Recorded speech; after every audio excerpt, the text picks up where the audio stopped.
ಇವತ್ತು ಬೆಳಗಾವಿಗೆ ಪ್ರಧಾನಿ ನರೇಂದ್ರ ಮೋದಿ ಅವರ ಆಗಮನ ಆಗ್ತಾ ಇರೋದ್ರ ಬಗ್ಗೆ ನಾವು ಮಾಹಿತಿ ಕೊಡ್ತಾ ಇದ್ವಿ. ಎರಡನೇ ಹಂತದ ಚುನಾವಣಾ ಅಖಾಡಕ್ಕೆ ಮತ ಶಿಕಾರಿಗೆ ಅಂತ ಪ್ರಧಾನಿ ನರೇಂದ್ರ ಮೋದಿ ಅವರು ರಾಜ್ಯಕ್ಕೆ ಬರ್ತಾ ಇದ್ದಾರೆ. ಇನ್ಫ್ಯಾಕ್ಟ್ ನಾಳೆ ಒಂದೇ ದಿನ 4 ಜಿಲ್ಲೆಯ ಸಮಾವೇಶದಲ್ಲಿ ಮೋದಿ ಅವರು ಭಾಗಿಯಾಗಲಿಕ್ಕಿದ್ದಾರೆ. ನಾಡಿದ್ದು ಬಾಗಲಕೋಟೆಯ ಸಮಾವೇಶದಲ್ಲಿ ಭಾಗಿಯಾಗೋದಕ್ಕಿದ್ದಾರೆ. 2 ದಿನ 5 ಸಮಾವೇಶ, 11 ಲೋಕಸಭಾ ಕ್ಷೇತ್ರಗಳನ್ನ ಟಾರ್ಗೆಟ್ ಮಾಡಲಾಗ್ತಾ ಇದೆ. ಇದೇ ನಿಟ್ಟಿನಲ್ಲಿ ಇವತ್ತು ಬೆಳಗಾವಿಯಲ್ಲಿ ವಾಸ್ತವ್ಯವನ್ನ ಹೂಡ್ತಾರೆ. ಇಷ್ಟು ಮಾತ್ರ ಅಲ್ಲ, ಭದ್ರತೆಯ ದೃಷ್ಟಿಯಿಂದ ಡ್ರೋನ್ ಹಾರಾಟಕ್ಕೆ ನಿಷೇಧವನ್ನ ಕೂಡ ಹೇರಲಾಗಿದೆ. ನಾಳೆ ಸಂಜೆ 6 ಗಂಟೆ ತನಕ ಡ್ರೋನ್ ಅನ್ನ ಯಾವುದೇ ಕಾರಣಕ್ಕೂ ಹಾರಾಟ ಮಾಡಬಾರದು ಅಂತ ಹೇಳಿ ಏಜೆನ್ಸಿಗಳಿಗೆ ಜೊತೆಗೆ ಸಿಬ್ಬಂದಿಗಳಿಗೆ ತಿಳಿಸಲಾಗಿದೆ. ಹಾಗೂ ಪೊಲೀಸರ ಅಭೇದ್ಯ ಕೋಟೆಯಾಗಿ ಬದಲಾಗಿದೆ ಬೆಳಗಾವಿ.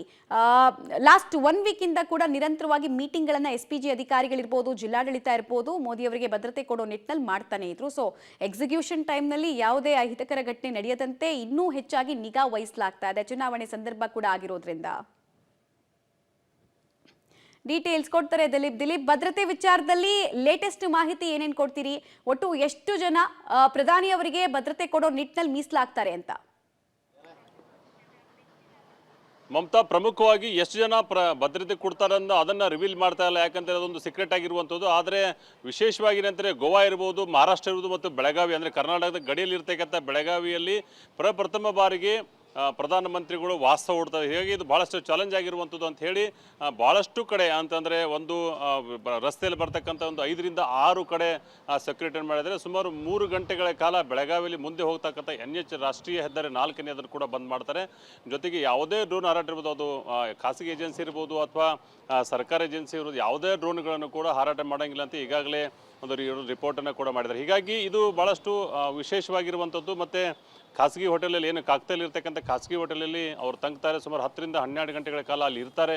ಹೀಗಾಗಿ ಖಾಸಗಿಯವರು ಕೂಡ ಅಂದರೆ ಕಾಕತಿಯವರು ಕೂಡ ಬಂದು ಒಂದು ಅಪ್ಲಿಕೇಶನ್ ಕೊಟ್ಟಿದ್ದಾರೆ. ಏನೋ ಚೆನ್ನಮ್ಮನ ನಾಡಿದ್ದು ಚೆನ್ನಮ್ಮನ ಹುಟ್ಟಿದ ಸ್ಥಳ, ಅಲ್ಲಿ ಒಂದು 5 ನಿಮಿಷ 2 ನಿಮಿಷ ಬರಬೇಕು ಹಾಗೆ ಅಂತ ಒಂದು ಮಾಹಿತಿಯನ್ನು ಕೊಟ್ಟಿದ್ದಾರೆ. ಜೊತೆಗೆ ಏನಂತಂದರೆ 15ಕ್ಕೂ ಹೆಚ್ಚು ಸಮಾಜದ ಮುಖಂಡರನ್ನು ಬೆಳಗಾವಿ BJP ಅವರು ಏನು ಪ್ರಧಾನಮಂತ್ರಿಗಳೇ ಭೇಟಿ ಮಾಡಿಸ್ತಾ ಇರುವಂಥ, ಅದು ನಾಳೆ ಸಂಜೆ 8 ಗಂಟೆ 40 ನಿಮಿಷಕ್ಕೆ ಆಗಿದಂತೆ ಈಗ ಮಾಹಿತಿ ಬರ್ತಾ ಇರುವಂಥದ್ದು. ಬೇರೆ ಬೇರೆ ಸಮಾಜದ ಒಂದು 15ಕ್ಕೂ ಹೆಚ್ಚು ಜನ ಏನು ಅಧ್ಯಕ್ಷರಿದ್ದಾರೆ ಅವರನ್ನು ಲೈನ್ ಅಪ್ ಮಾಡ್ತಾರೆ. ಅವರು ಸಮಾಜದ ಮುಖಂಡರಂತೆ ಅವರಿಗೆ ಮಾಹಿತಿ ಕೊಡ್ತಾರೆ ಮತ್ತು ಅವರ ಪರಿಚಯ ಮಾಡೋದ್ರ ಮುಖಾಂತರ ನರೇಂದ್ರ ಮೋದಿ ಅವರ ಮುಂದೆ ಕರ್ಕೊಂಡು ಬರುವಂಥದ್ದು. ಇದು ಒಂದು ಕಡೆ. ಆದರೆ ಇನ್ನೊಂದು ಕಡೆ ಅಂತಾರೆ ಬೆಳಗಾವಿ ಜಿಲ್ಲಾಡಳಿತ ವಿಶೇಷವಾಗಿ ಪೊಲೀಸ್ ಇಲಾಖೆ ಏನಿದೆ ಎಲ್ಲರನ್ನೂ ಕೂಡ ಇಲ್ಲೇ ಡಿಪ್ಲಾಯ್ ಮಾಡುವಂಥದ್ದು. ಬಹುತೇಕ ಸುಮಾರು ರಾಜ್ಯದ ಅರ್ಧ ಪೊಲೀಸ್ ಇಲಾಖೆಯೂ ಕೂಡ ಇಲ್ಲಿ ಡಿಪ್ಲೊಮೇಟ್ ಆಗಿರುವಂಥದ್ದು. ಪ್ರತಿಯೊಂದು ಕೂಡ ಹದ್ದಿನಕನ್ನ ನಿಗಾ ಇರುತ್ತೆ. ಯಾಕಂತಂದರೆ ಮೋದಿಜಿಯವರ ಏನು ಬರ್ತಾ ಇದ್ದಾರೆ ಅವರೆಲ್ಲ ವಿಚಾರಗಳನ್ನು ಕೂಡ ಮುಂದಿಟ್ಟುಕೊಂಡು SPG ಸುಮಾರು 8 ದಿನಗಳಿಂದ ನಿರಂತರವಾಗಿ ಮೀಟಿಂಗ್ಗಳ ಮೇಲೆ ಮೀಟಿಂಗ್ ಮಾಡ್ತಾ ಇರುವಂಥದ್ದು. ಮಮತಾ, ರೈಟ್. ಧನ್ಯವಾದ ದಿಲೀಪ್ ತಮ್ಮೆಲ್ಲ ಮಾಹಿತಿಗಾಗಿ.